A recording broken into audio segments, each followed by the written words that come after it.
Welcome back, watch fans. We're talking about the world of Rolex, specifically vintage Rolex, and why you must avoid vintage Rolex.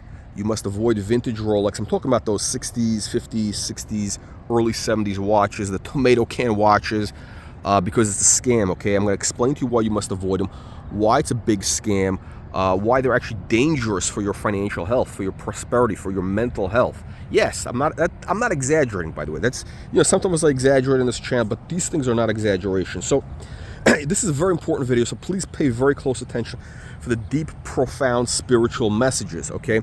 Now, I'm here on the beach of beautiful Santa Barbara, California, and when you're on the beach of, beaches like this, you're in, Southern California, you get this air of prosperity, of affluence, of abundance, of health, success, it's that's the feeling that you have when you put on a brand new Rolex. That's right, the feeling you have when you put on a brand new Rolex. When I say brand new, it could be a couple of years old, it could be 10 years old, but I mean like modern Rolex stuff that's made past the era when they had the good. What I call modern Rolex is when they started doing the better clasps, the better bracelets, the solid end links, which is the last, let's call it 10 years. Now, it's unbelievable but true. But what's amazing? Somebody actually made this sand castle, and this is what's going to happen when you wear modern Rolex. Women will want you. Women will want you. Men will want to be you. Now, the problem with vintage. Here's the problem: when you put on when you put on the new modern Rolex, if you get a good feeling, you have a feeling of abundance, of success, of prosperity. That's what you have with the new Rolex. That does it. That's why people buy them. What do you think, they're stupid? What do you think, they're stupid paying that type of money? No, it's because they're buying it because it gives them that feeling of success, of power. Now the problem with the vintage Rolex is this. They're cheaply made, okay? The vintage Rolex is cheaply made. I'm talking about the stuff from, those cheap stamped metal bracelets, the clasps, stuff from the early 70s and before. The stuff is basically garbage, okay? It's absolute garbage, okay? They're basically tool watches, and they're very low energy, okay? When I say energy, I'm talking about spiritual energy. They're basically tool watches, okay? It's like, it's like buying a hammer, a Stanley hammer. I think Stanley, they make hammers, right? That's what it is. You're buying basically a Stanley hammer. They're tool watches. I mean, and again, Rolex, up until really the last, let's call it 30 years, it was never really that big, right? Rolex was never known as a prestige brand. Audemars Piguet was, Patek Philippe was, Vacheron was, even Piaget, right? Rolex was not one of those brands. Rolex was not one of those brands. Rolex was kind of like a, kind of sporty watch, tool watch. It was never really taken that seriously until their marketing machine kicked in. And here's how they trick you. That's right. Here is the secret that the elites do not want you to know, that these grifters don't want you to know. These vintage watch dealers, they're all scammers. Okay, they are 100%. They're all a bunch of scammers. They all do the videos. They try to appear like very sophisticated and knowledgeable and all that. But you know what? These guys are basically the equivalent of this turd from a bird. Turd from a bird is what these guys are when they're talking about Rolex. Okay, because look. Let's go back. Let's go back in time to, let's call it 1965. In 1965, if you were a successful person, right, you had a choice of watches, right? You could have bought and again, most successful people were buying probably in the world of sports watches. Well, okay, I'm sorry. I made a slight mistake. Let's go back to the world of 1975. 1975. Okay, 1975. If you're a successful person. If you want to buy a watch, it's a sport watch. Look, at the time, dress watches were more popular, but all of a sudden, the Royal Oak came out. The Royal Oak, the Audemars Piguet Royal Oak. Then you had the Nautilus came out. Then you had a couple of other, sport watches, luxury sport watches. They were prestige watches. They were quality. They were made quality. If you pick up an Audemars Piguet, you pick up a Nautilus, Patek Nautilus from that era, from the 1970s. The bracelets are very good quality. The clasps are good quality. For the time, it's a very good quality. Far better than a Rolex. Far better. Much better than Rolex, okay? and those were prestige watches. But why did Rolex become much more popular? I think it's a scam. Look, when you put on one of those old vintage watches, it's kind of like buying a busted down car. It's got kind of like a smell to it. It's got like these pigeons over here. It's got like pigeon droppings. It's got like a low energy. Seriously, when you put on one of these like Submariners from the 1960s, the black dial, the black bezel, all that stuff, it doesn't feel as rich as.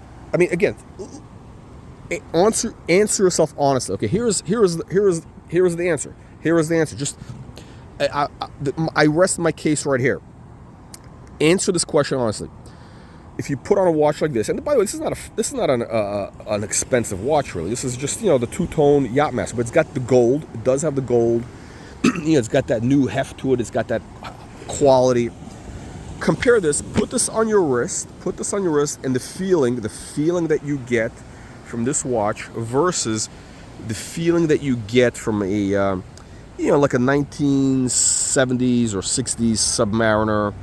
Or any watch, even a Daytona from that era, with that the chimsy bracelet, you know, that stamped clasp, metal clasp, the tomato can material, it's a dial. It's got kind of like, you know, it's all kind of falling apart a little bit, right? It's all kind of falling apart. You don't feel prosperous. You don't feel rich. You don't feel abundant. You don't feel, you know, successful. You don't have the feel powerful or influential. No, and yeah, it sounds kind of crazy, but it is what it is. Okay, it is. I am telling you the reality of life, my friends. That is the feeling that you want to get with Rolex. That's why people buy watches. That's why people buy expensive watches. It's not for the horology. Yeah, sure, whatever. It's the status. It's the feeling. It's the feeling. Okay, it's all about the feelings. Let's talk about our feelings. Let's talk about our feelings. Look, this is a channel all about mental health. All right. It's all about mental health. You know, this is the thing. People don't talk about mental health. That's the new buzzword I hear the kids are talking about. And now the niche is men's mental health. Yeah, because women are always talking about their feelings and all that. But the new big thing is the men's mental health movement. That's right. And that's what this channel is about. We talk about men's mental health. Now, look, if you really want to improve your mental health, you want to become really successful, that feeling of abundant success, you got to join the channel. You got to become a member of this channel. And for $4.99 a month, when you click that join button, the membership button, that join button, you are going to become an instant success, because first of all, you're going to get a title. You're going to be a baron. That's right. For $4.99, you become a baron.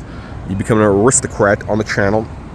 And what that means, my friends, is that when you leave a message or comment, you comment on a video like this, because a lot of you are going to comment on this video. A lot of you are going to leave comments. You're going to leave nasty and vicious comments. You're going to say, I don't know what I'm talking about. But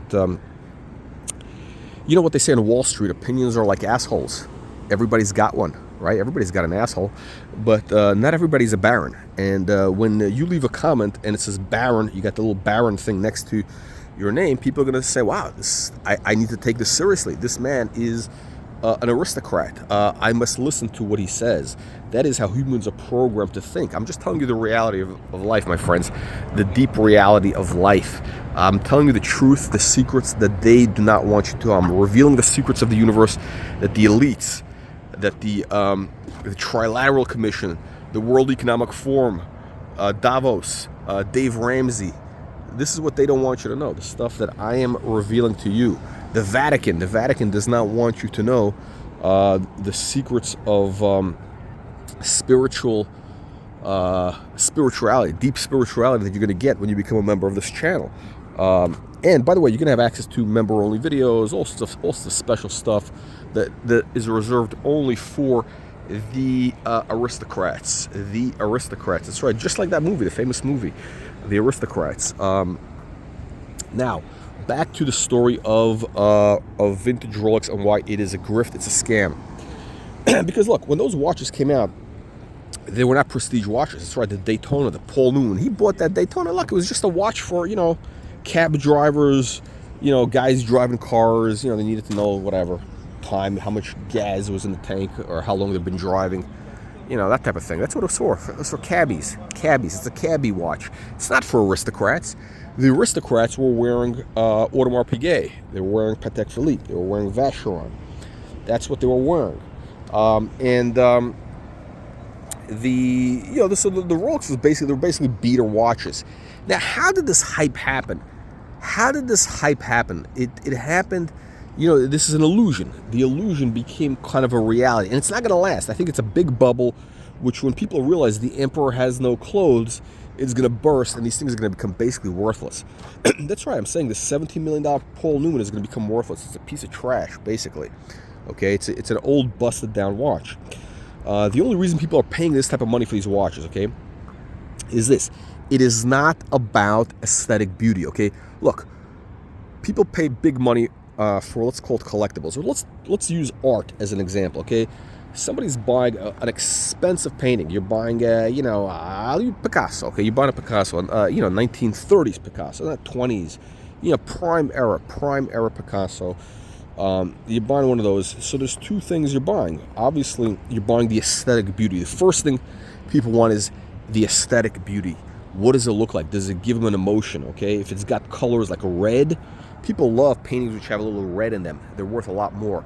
There's a lot of things that add up. Plus, there's the historical importance, which comes in after, which is like, okay, was this a breakthrough painting in the artist's career? Like, did this create a whole new, I don't know, movement with others? Is this, in other words, where does it rank within his body of work? Where does it rank in that, let's call it the movement? If there was a movement, I don't know, abstract expressionism, whatever it is, did this launch the movement? Was it considered a seminal work? Things like that. Those are historical, things that are of interest to people, and those things add value. But ultimately, the aesthetic beauty, the way it looks, is what what people really pay for. And the Rolex tomato can watches, those Submariners, the black dials, the ones that all you tomato cans, you crayon eaters are paying 50 grand for. Those 1960s, 70s Submariners, they look like crap. They really do. They're just garbage watches. I mean, yeah, whatever. Look, people buy them because, I don't know, it's like they collect, comic books or something. It's not even, it's worse than a comic book. It's like, I don't know, bottle caps. It's like guys collect bottle caps. Now, here's the thing. What happened was, and the way this whole bubble happened was in the 1970s, in the mid-1970s, a lot of these watches started, coming onto the market as just used watches in flea markets. That's right. You come to Manhattan, the flea markets that they used to have on, they had these flea markets on like 6th Avenue, like 25th Street, 24th, 27th, all along 6th Avenue. You had all these flea markets in these empty parking lots, because they had these empty parking lots. It was all like a vacant, moonland, right? It was all just empty land, parking lots. And of course, now you go there, it's all been built up. They in the last 20 years, they put up a bunch of high rises there. So it's gone. The flea markets are gone. But the Italians came in. And by the way, look at the Italians, why they all of a sudden, why did they collect these watches? I don't know. It's like, I think a lot of these guys started collecting the watches because a lot of the main collectors, like this guy, John Goldberger, these guys grew up in post-war. There was austerity in Europe. They were just coming out of, the war. There was, the economy was, it just started to get good. They started seeing watches that they weren't able to have when they were growing up, and now they go to this flea market, and all of a sudden they see, wow, I can buy this watch for, a couple $100. Like literally, you can buy a Newman Daytona for like, $500. Not even 500, like $50, $100, couple $100, and they were all out there because people. I mean, look, they were just like Hamilton watches, basically, maybe better, like an Omega, but this stuff was all over the place, right? And so look, these guys started collecting it. They were buying it, they were collecting it like, by the bushel, because it was cheap, and they weren't taking it seriously. Okay, that's the reality. The reality is nobody was taking this stuff seriously because it's not serious. That's the truth. Okay, like all of a sudden you have all these fanboys. Oh, they worship. You have this Hodinky guy. You have this guy.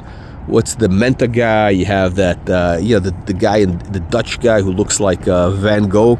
Van Gogh's retarded brother, the Dutch guy who dresses in the cheap suits. He opens up 5 buttons on his shirt like he's trying to do the Italian look, but he's not. I mean, the guy who's got like kind of Bug Eyes in Amsterdam. These guys are all trying to hype you on this thing about these watches are like some sort of like, you know, holy grail. They're not. They're just busted down old watches that nobody really wanted. They're not as good as, okay, they're not as good as any Patek Philippe, Audemars Piguet of that era. They're not prestige watches. They're tomato can watches, okay? That's the reality. And when you put those on, you know, you just feel dirty. You feel used.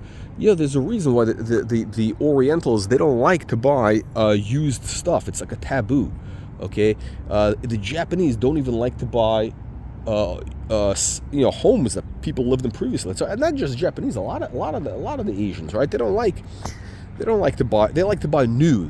They like new. Why? Because it's got good feng shui. They don't want to have bad energy that's coming in from somebody else. That, you know, I mean, can you imagine you buying some Rolex from some? You don't know what the guy was doing, what he was doing with that watch. You know, before you wore it, you know, you have no idea what he was doing. Like the nasty, disgusting things, you know, that some guy was doing. The places where that watch was. You don't want that, right? You don't want to be associated with that bad feng shui, that bad energy that comes with that. You want, you know, a relatively new watch, you know, like this, right? There's nothing wrong with this. And again, so don't be fooled by this garbage. Now, those watches, I believe, are going to collapse once people realize that, yeah, the stuff is basically just overpriced garbage. It's overpriced, overhyped garbage. Okay, I'm telling you right now, there is no Rolex Submariner, you know, that's worth, you know, 50 grand. Okay, I'm talking about these old, you know, 1960s models or whatever it is. I don't care if it's got full box papers and it was worn by the Pope. I really don't care about that. All right, these Explorers, you know, the Fraction, you know, all that stuff. All that stuff is garbage. All right, they're just tool watches for tools. Okay, they're for tools. They're really not serious watches. And it's just, look, it's a fad. It's like the Beanie Babies. Okay, it's like the Beanie Babies. You know, the Beanie Babies went through the moon. To the moon. They went to the moon. The Beanie Babies went to the moon at one time. And once people realize that this is like, you know, whatever, it's just a cheap stuffed toy. It's just a cheap stuffed toy. Then the market collapsed. That's right. The Beanie Baby market collapsed. And the same thing is going to happen with the collectible, those 1960s vintage Rolex. By the way, the Beanie Baby guy lives here somewhere. Ty Warner, I think is his name, multi-billionaire. Lives in somewhere in Montecito, I believe. Oh, you know who lives here? I think what's his name? Harry, the Harry guy with Meghan Markle. I think they live that way in Montecito. Interesting. Anyway, so yeah, and then you have the Colonel here. So you have a lot of celebrities. You have a lot of celebrities in this area. You got the Colonel. You got Meghan Markle. You know, what more could you ask for, right? All right, let me know what you guys think. Leave your nasty and vicious comments below. I'm only going to reply to comments from aristocrats. If you're not an aristocrat, don't expect a reply to your comment. That's what's going to happen. You're going to be ignored. You're going to be ignored like the peasant you are. And peasants, you know, peasants, basically, who cares about the peasants, right? Okay, let me know what you think. Leave your nasty and vicious comments. Oh, it doesn't even turn. Leave your nasty and vicious comments below. We'll see you all in the next one.